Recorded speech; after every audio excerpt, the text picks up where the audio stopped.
Hello everyone, welcome back to our class. আজকের আমরা part 2 explain করব শুড মডাল ভার্বটা দিয়ে। আজকের টপিকে আমরা দেখব শুড হ্যাভ এর পরে ভার্বের থার্ড ফর্ম, শুডের পরে হ্যাভ, তারপরে থার্ড ফর্ম। আবার শুড হ্যাভ এর পরে আমরা নাউনও দেখতে পাবো। আবার শুড হ্যাভ বিন এর পরে ভার্বের থার্ড ফর্ম, আবার শুড হ্যাভ বিন এর পরে আবার নাউনও দেখতে পাবো। তাহলে চলো আমরা পার্ট 2 মডাল ভার্ব শুড দিয়ে দেখে নেব। 4টে সেন্টেন্সে আমরা ক্লিয়ার হয়ে যাব আশা করি।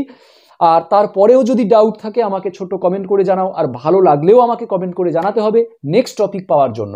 শুড মডাল ভার্ব দিয়ে নেক্সট টপিক আমি আসবো। আজকের সেকেন্ড পার্ট এবং থার্ড পার্টটা আমি দেখাবো।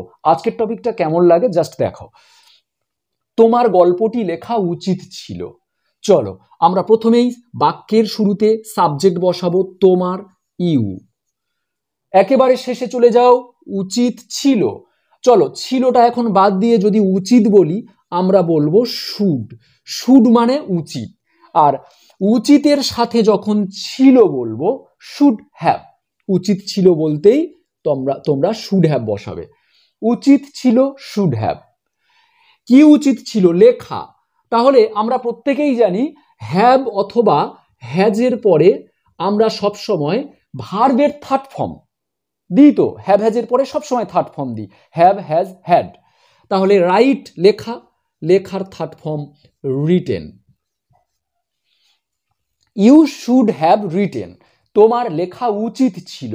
তাহলে মনে রাখো উচিত ছিল বলতে শুড হ্যাভ।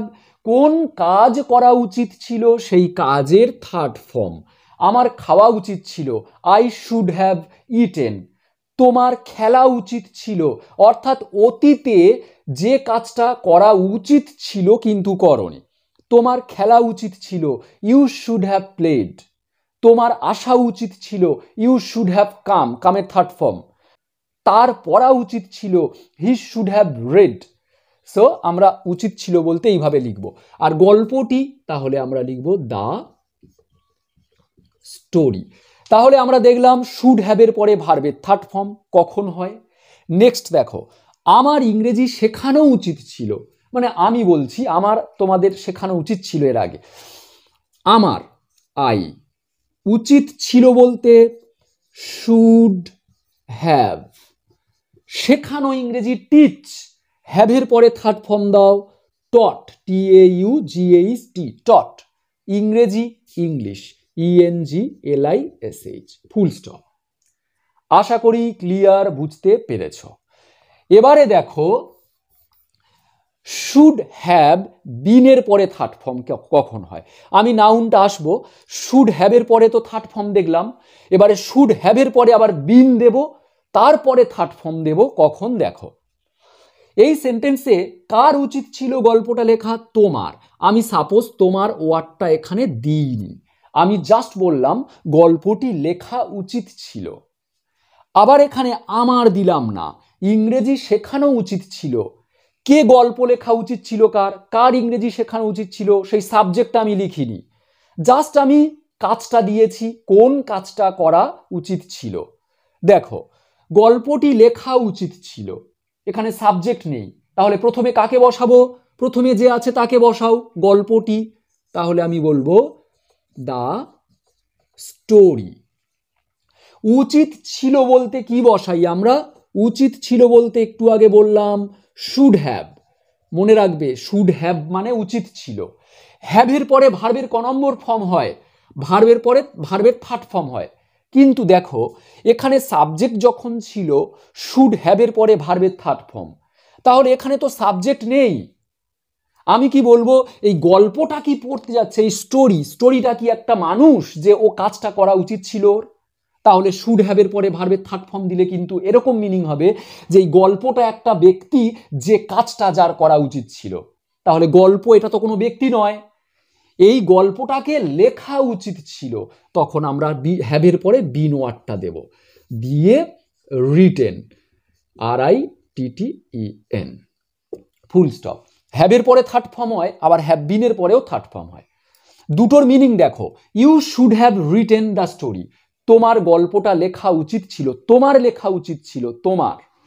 এখানে দেখো গল্পটি লেখা উচিত ছিল, কে গল্পটা লিখবে সে নেই, সাবজেক্ট যখন না থাকবে এই রকম অর্থে উচিত ছিল বলবে তখন শুড হ্যাভ বিন বসাবে।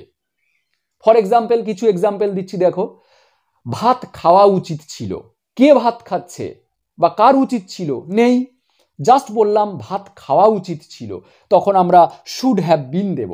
যেমন rice should have been eaten, football খেলা উচিত ছিল, football should have been played, বইটি পড়া উচিত ছিল, the book should have been red.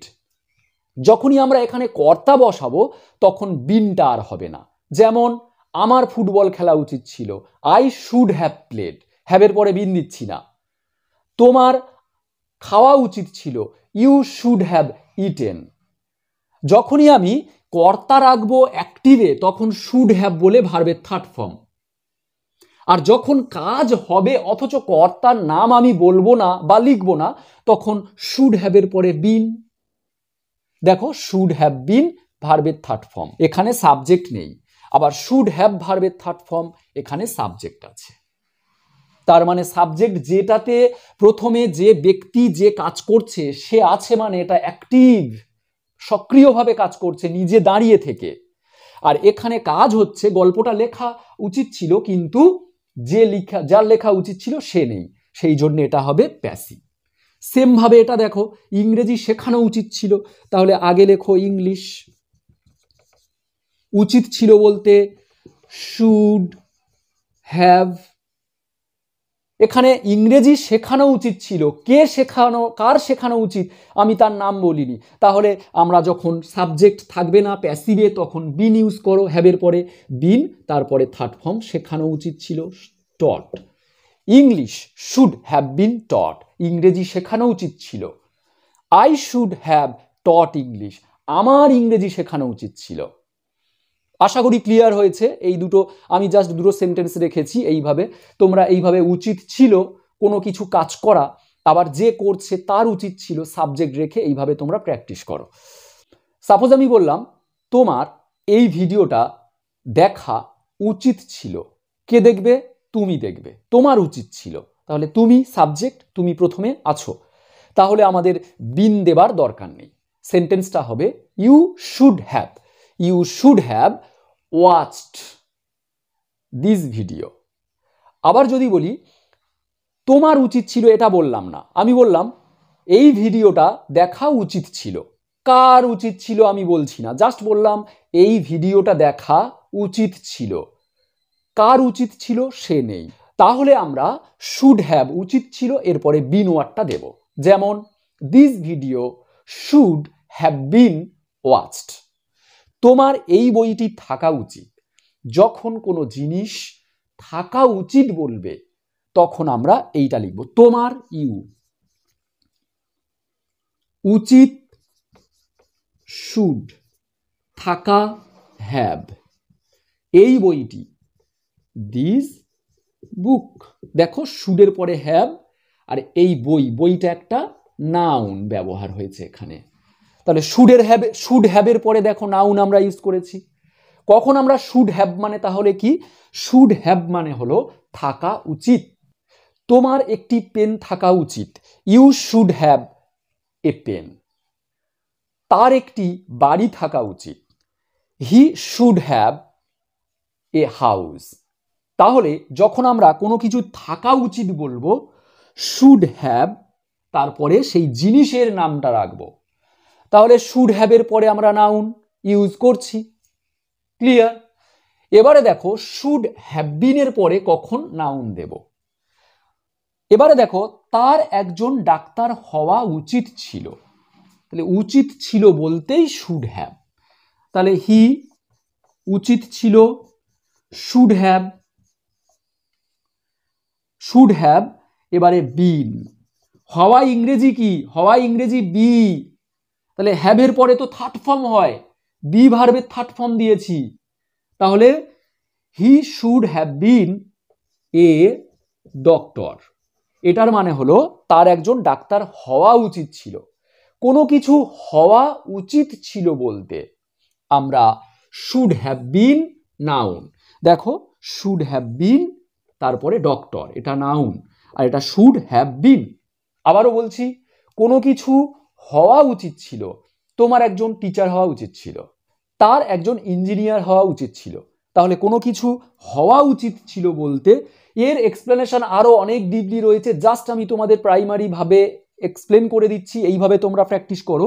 Should have been মানে কোনো কিছু হওয়া উচিত ছিল বলতে শুড হ্যাভ বিন, এবং কি হওয়া উচিত ছিল তারপরে নাউনটা আমরা রাখছি এই সেন্টেন্সে।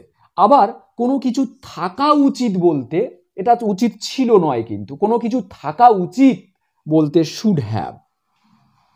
এবারে যদি বলি এই বইটি থাকা উচিত ছিল, এই বইটি থাকা উচিত, এখন থাকা উচিত, তার জন্য শুড হ্যাভ, তারপরে সেই জিনিসটার নাম।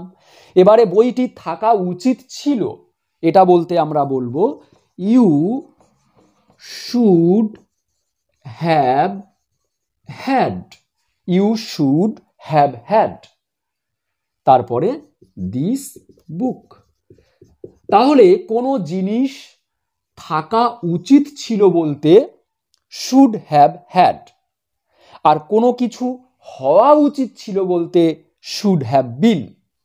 তোমার একটি আইফোন থাকা উচিত ছিল, ইউ শুড হ্যাভ হ্যাড, থাকা উচিত ছিল, you should have had an iPhone. তার একটি বাইক থাকা উচিত ছিল, he should have had a bike. তার একটি বাইক থাকা উচিত, এখন থাকা উচিত, he should have a bike. তাহলে কোনো জিনিস থাকা উচিত বলতে শুড হ্যাভ সেই জিনিসের নাম, কোনো কিছু জিনিস থাকা উচিত ছিল বলতে শুড হ্যাভ হ্যাড সেই জিনিসের নাম। আশা করি ক্লিয়ার। আর কোনো কিছু হওয়া উচিত ছিল বলতে তখন আমরা শুড হ্যাভ বিন, হওয়া উচিত ছিল, শুড হ্যাভ বিন, বি মানে হওয়া, আর এখানে থাকা, হ্যাভ হ্যাজ মানে আছে বা থাকা, ক্লিয়ার। আর এখানে ছিল, তার সঙ্গে আবার হ্যাড দিচ্ছি আমরা। আশা করি ক্লিয়ার হয়েছে। তাহলে শুড হ্যাভ বিনের পরে আমরা দেখো একটা জিনিস ভালো করে দেখো, শুড হ্যাভ বিনের পরে ভার্বের থার্ড ফর্ম। যখন কোনো কিছু কাজ করা উচিত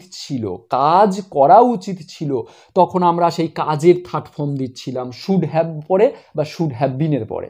আর কোনো কিছু হওয়া উচিত ছিল বলতে শুড হ্যাভ বিনের পরে আমরা সেই নাউনটা রাখছিলাম। আশা করি ক্লিয়ার হয়েছে।